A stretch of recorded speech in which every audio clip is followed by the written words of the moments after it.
નમસ્કાર દર્શક મિત્રો, હું છું રૂપલ લુણીચિયા. સંપૂર્ણ ન્યૂઝમાં આપનું સ્વાગત છે. ખોરાક અને ઔષધ નિયમન તંત્ર પાલનપુર વર્તુળ કચેરી દ્વારા ડીસા ખાતે 2 ઘી ઉત્પાદક પેઢીઓ તાસવી માર્કેટિંગ એન્ડ ડેરી પ્રોડક્ટ્સ તથા શ્રી વેદાંત ફૂડ પ્રોડક્ટ્સ અને સામે શંકાસ્પદ ઘી અંગે કાર્યવાહી હાથ ધરવામાં આવી હતી. ડેઝિગ્નેટેડ ઓફિસર ટીએચ પટેલના માર્ગદર્શન હેઠળ senior food safety officer Shrimati HV Gurjar અને ફૂડ સેફ્ટી ઓફિસર કુમારી ઈએસ પટેલ દ્વારા તપાસ કરી બંને પેઢીઓમાંથી કુલ 1500 કિલોગ્રામમાંથી વધુ ઘીનો જથ્થો અંદાજિત કિંમત ₹8.98 લાખનો જપ્ત કરવામાં આવ્યો હતો. બંને પેઢીઓ સામે અગાઉ પણ સબ સ્ટાન્ડર્ડ ઘી અંગે કેસો દાખલ થઈ ચૂક્યા છે. હાલ લેવામાં આવેલા તમામ નમૂનાઓ સરકારી લેબોરેટરીમાં તપાસ માટે મોકલવામાં આવ્યા હતા.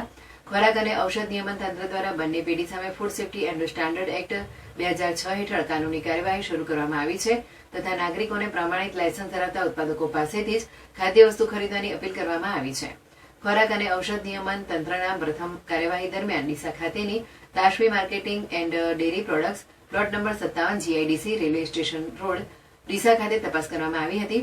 તપાસ સમયે પેઢી બહારથી બંધ હાલતમાં જોવા મળતા માલિક આશિષભાઈ લાલચંદ પંજીવાલાને ટેલિફોનિક સંપર્ક કરી પેઢી ખોલાવતા સ્થળ પર જુદા જુદા માણસો દ્વારા શંકાસ્પદ ઘીનું ઉત્પાદન અને પેકિંગ કાર્ય થઈ રહ્યું હોવાનું જણાવ્યું હતું. ફૂડ સેફ્ટી ઓફિસર કુમારી ઈએસ પટેલ દ્વારા ફૂડ એન્ડ સ્ટાન્ડર્ડ એક્ટ 2006 હેઠળ ઘીનો નમૂનો લઈ ચકાસણી અર્થે સરકારી લેબોરેટરીમાં મોકલવામાં આવ્યો હતો. તપાસ દરમિયાન કુલ 320 કિલોગ્રામ ઘીનો જથ્થો કિંમત ₹1,79,200નો જપ્ત કરવામાં આવ્યો હતો. આ વિભાગ દ્વારા બીજી કાર્યવાહી ડીસા ખાતેની Shri Vedant food products plot number 6 PN industries park ખાતે હાથ ધરવામાં આવી હતી. માલિક અજયકુમાર નાગરદાસ પંજીવાલાની પેઢી બહારથી બંધ હાલતમાં જોવા મળતા તપાસ દરમિયાન ત્યાં જુદા જુદા માણસો દ્વારા શંકાસ્પદ ઘીનું ઉત્પાદન તથા પેકિંગ ચાલી રહ્યું હોવાનું જણાવ્યું હતું. Food safety officer Shrimati HV Gurjar અને તદ્વારા ઘીના નમૂનાઓ લેવામાં આવ્યા હતા, જે ચકાસણી માટે સરકારી લેબોરેટરીમાં મોકલવામાં આવ્યા છે.